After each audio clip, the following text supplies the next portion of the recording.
ने की बहन की गला काटकर हत्या।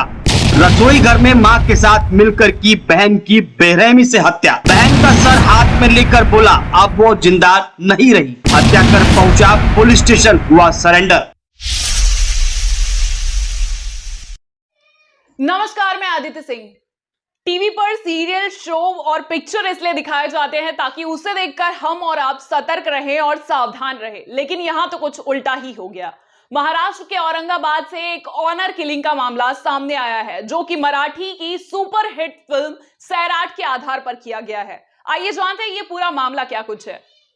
महाराष्ट्र के औरंगाबाद की वैजापुर तहसील में एक युवक ने अपनी मां के साथ मिलकर अपनी ही गर्भवती बहन का सिर धड़ से अलग कर दिया।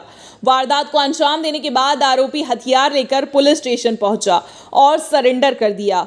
वजह काफी चौंका देने वाली है। पुलिस ने बयान के बाद उसके मां को भी गिरफ्तार कर लिया है। मां और बेटा दोनों बहन के प्रेम विवाह करने से नाराज थे। घटना रविवार शाम की है। पुलिस के मुताबिक आरोपी युवक का नाम संकेत है, जिसकी उम्र मात्र 18 की है, और उसकी मां का नाम शोभा है, जिसकी उम्र 40 की है। दोनों ने मिलकर 19 साल की कीर्ति की धारदार हथियार से हत्या की है।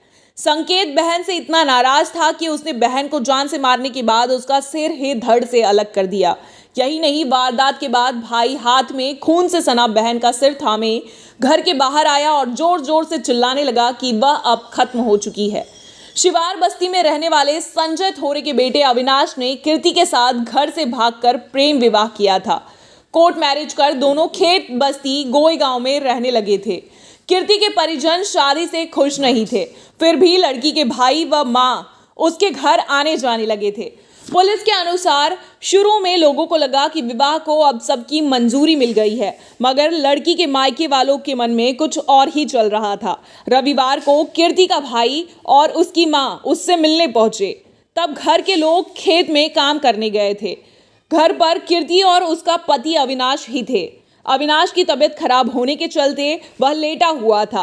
तभी कीर्ति चाय बनाने जैसे ही किचन में गई, पीछे से उसकी मां शोभा और भाई संकेत भी गए। मां ने कीर्ति को पकड़ा और किचन में ही संकेत धारदार हथियार से कीर्ति की गर्दन पर तब तक वार करता रहा जब तक उसका सिर धड़ से अलग ना हो जाए। जब लड़की के पति को सामान गिरने की कुछ आवाज आई तो वह दौड़कर किचन में पहुंचा, जहां कीर्ति का शव 2 हिस्सों में फर्श पर पड़ा हुआ था। इससे पहले कि अविनाश आरोपी को पकड़ पाता, आरोपी हथियार लहराता हुआ मौके से फरार हो गया। इसके बाद वह पुलिस स्टेशन पहुंचा और खुद को सरेंडर कर दिया। पति के चिल्लाने की आवाज सुनकर पड़ोसियों को मामले की जानकारी हुई, जिसके बाद पुलिस को मामले की जानकारी दी गई। बाद में पुलिस ने आरोपी की मां को भी गिरफ्तार कर लिया। Bureau report, anti corruption news.